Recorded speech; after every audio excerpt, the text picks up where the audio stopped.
Hey folks, Alamanik the Hot Rod Hippie here. This video is different than the usual ones. It's not Tooltip Tuesday and it's not my normal Saturday upload. Nope, this video we're going to be feeding the beast that is the YouTube algorithm. Wait, I mean we're going to be making a shiny aluminum foil ball. I'm a metal shaper, I work with metal every day. Let's see how I do at this. Let's go.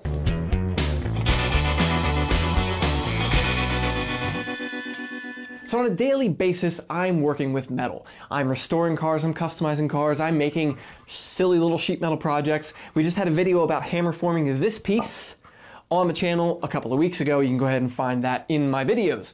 Right now, YouTube is overrun with folks taking sheet aluminum foil and making a shiny ball out of it. So I'm gonna try my hand at doing it. I work with metal every day. You think I should be good at this. I'm either gonna do great or I'm going to fail miserably and it's going to be really embarrassing. Either way, you're going to see the results.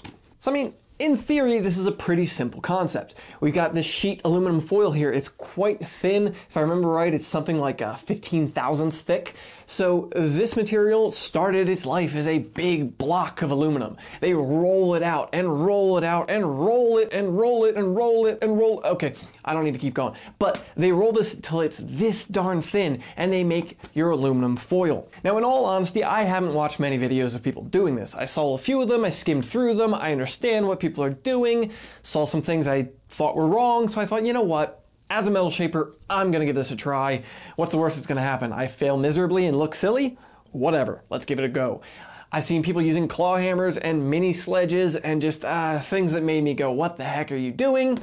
I'm going to be using real metal shaping tools to go ahead and shape an aluminum foil ball. So let's get to it.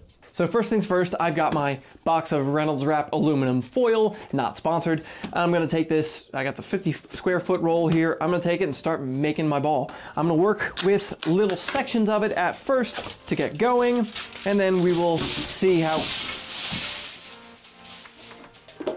this goes.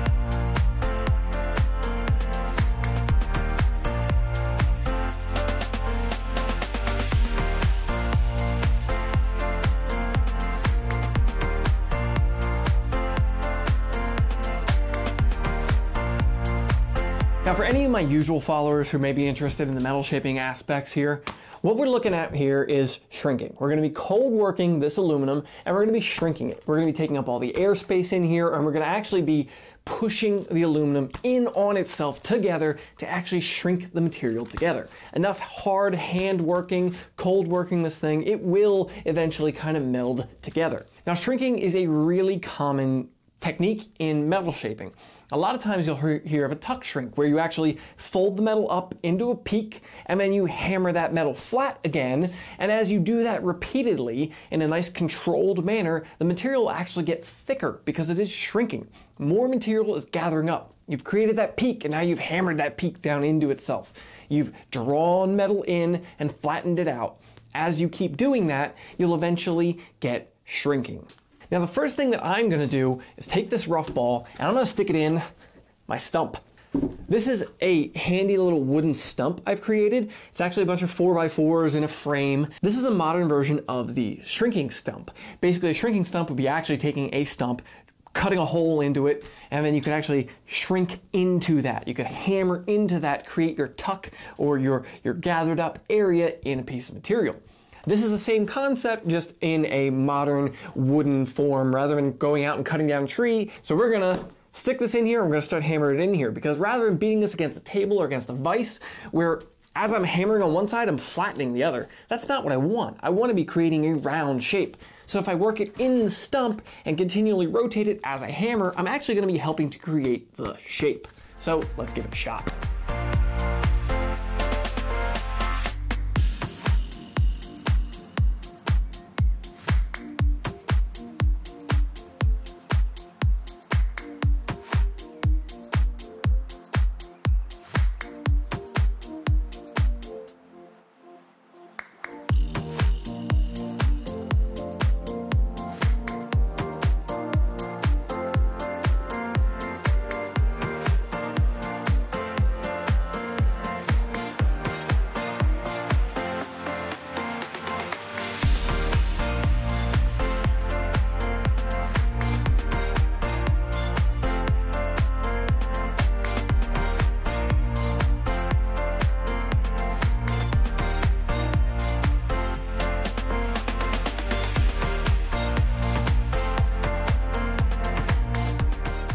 Now I'm reaching a point where this thing's getting pretty dense and pretty hard to hammer on. It's really getting solid. Part of the shrinking process the stump really helps is that it gives a little bit. The wood actually gives just enough that it actually helps to gather the material up and aid that shrink that I'm looking for. Now I think I can get this ball better than this. I can get it denser than this. I can knock down some of these high points. As I'm going around and you see me working this thing around, I'm knocking down the high points of it, aiming for those high spots to get it a little bit more of a uniform shape. Something to note is, you'll notice I've got a nice shiny face on this hammer.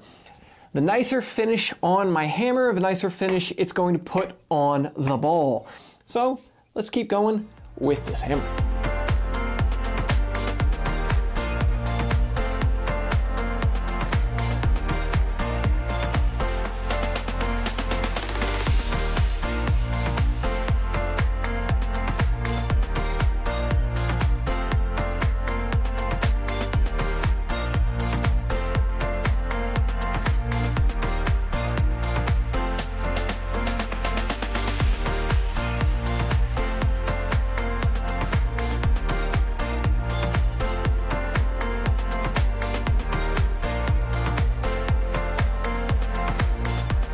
That's after hammering and a quick polish with just mother's polish.